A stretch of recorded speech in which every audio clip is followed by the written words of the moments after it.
खबर अजमेर से, जहां दक्षिण विधानसभा से विधायक और प्रत्याशी अनीता भदेल ने नामांकन दाखिल किया। इससे पहले वे गांधी भवन में गाजे बाजे व भाजपा कार्यकर्ताओं और समर्थकों के साथ जुलूस के रूप में कलेक्ट्रेट पहुंची। अजमेर दक्षिण विधानसभा के विधायक और प्रत्याशी अनीता भदेल ने किया नामांकन दाखिल। अजमेर दक्षिण विधानसभा से विधायक और प्रत्याशी अनीता भदेल ने नामांकन दाखिल किया। इससे पहले वे गांधी भवन पर भाजपा के कार्यकर्ताओं और समर्थकों का हुजूम गांधी भवन पर विधायक अनीता भदेल के स्वागत के लिए एकत्रित हुए। विधायक की स्वागत सत्कार के बाद गाजे बाजे के साथ जुलूस रवाना हुआ। इस दौरान भारी संख्या में उपस्थित भीड़ नाचते गाते और नारे लगाते हुए रैली के साथ चली। कलेक्ट्रेट कार्यालय पहुंचने के बाद विधायक अनीता भदेल ने नामांकन दाखिल किया। इस दौरान भाजपा की प्रदेश सह-प्रभारी विजय राहटकर सहित स्थानीय नेता मौजूद रहे। मीडिया से मुखातिब होते हुए विधायक भदेल ने कहा कि विधानसभा चुनाव में निश्चित रूप से भाजपा का कमल का फूल खिलेगा। इतने लंबे जुलूस में कार्यकर्ताओं में जिस प्रकार का उत्साह दिखा, इससे प्रतीत होता है कि यह उत्साह 25 नवंबर को कमल के फूल में परिवर्तित होने जा रहा है। उन्होंने कहा कि नामांकन भरने के साथ ही चुनावी युद्ध का श्री गणेश हो गया है। आगामी 25 नवंबर तक यह युद्ध जारी रहेगा। ये रणनीति के साथ वे और उनके कार्यकर्ता पूरी तरह से तैयार हैं। इसके साथ ही अनीता भदेल ने वोट सेल्फी जोन से आमजन से मताधिकार का प्रयोग कर लोकतंत्र को मजबूत बनाने की अपील की है ना। इसमें तो कोई शंका हो ही नहीं चाहिए।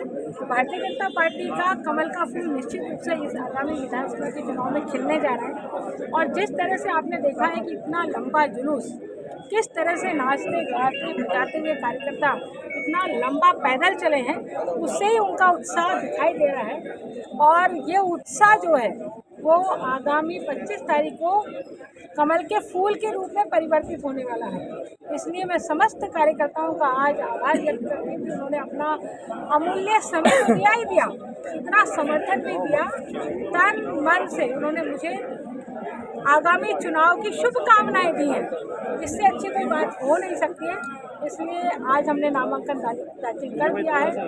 आज से श्री गणेश हो चुका है इस युद्ध का, और आगे 25 तारीख तक ये युद्ध जारी रहने वाला है। 25 तारीख के बाद 3 तारीख को निर्णय आएगा, वो निश्चित रूप से बात। किस तरह के मुद्दे रहेंगे? मुद्दे तो हम सब जानते हैं राजस्थान में किस तरह के मुद्दे हैं। पेपर लीक मुद्दा है, राजस्थान में करप्शन मुद्दा है, राजस्थान में भ्रष्टाचार का नया तांडव हुआ है वो मुद्दा है, असुरक्षा का मुद्दा है, जिस तरह से कानून की बिगड़ी हुई व्यवस्था के ताकि से महिलाएं सुरक्षित हुई वो मुद्दा है, बेरोजगारी मुद्दा है, पेट्रोल डीजल के दाम महंगे हुए वो मुद्दा है, बिजली के दाम उन्होंने महंगे किए वो मुद्दा। तो बहुत सारे मुद्दे हैं। क्षेत्र के मुद्दे भी बता दें। क्षेत्र के मुद्दे मैं बताना चाहूँगी कि अजमेर में जिस तरह से हमारे 2-3 आरोपीज हैं, है ना। अजमेर डेयरी का आरोपी है, गुलाबाड़ी का आरोपी है।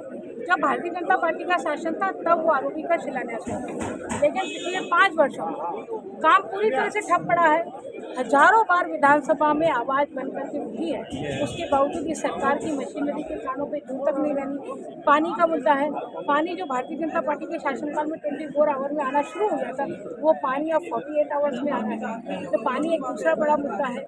यहाँ की सुरक्षा एक मुद्दा है। अजमेर में देखिए अभी थोड़े दिनों पहले ही एक व्यक्ति का 1 साल पहले मर्डर किया, और अभी भी कुछ अपराधी तत्व तो पकड़ में आए। अजमेर में ऐसी घटनाएं कभी नहीं हुई।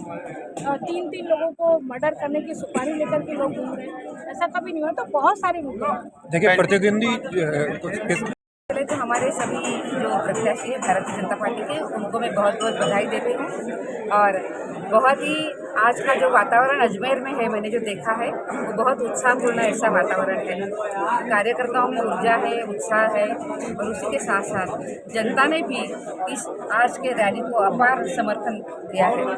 पूरे राजस्थान में मैं घूम रही हूँ और मैं देख रही हूँ कि जनता हमें बहुत ही साथ लेकर हमारे चल रही है और चाहती है कि इस बार भारतीय जनता पार्टी की सरकार बने। मुझे विश्वास है कि इन सभी महानों को देखते हुए, प्रधानमंत्री नरेंद्र मोदी जी ने जो काम किया है उसको देखते हुए हम बहुत अच्छे तरीके से आगे बढ़ेंगे और संपूर्ण बहुमत की भारतीय जनता पार्टी की सरकार हम यहाँ पे बनाएंगे। देखिए ऊर्जा की बात की है आपने, तो कार्यकर्ता कहीं बटे हुए नजर आ रहे हैं, बगावत कहीं ना कहीं हो रही है, डैमेज कंट्रोल में क्या? कोई बगावत नहीं है। भारतीय जनता पार्टी जो है ये बड़ी पार्टी है और यहाँ पे हम सब कार्यकर्ता मिलकर काम करते हैं। कार्यकर्ताओं को लगना टिकट मिलना चाहिए, लगना बहुत स्वाभाविक है और वो सभी कार्यकर्ता हमारे अपने कार्यकर्ता है, अनुशासित कार्यकर्ता है। ये सभी लोग हम मिलकर काम करेंगे। क्या कहीं डैमेज कंट्रोल हो पाया है?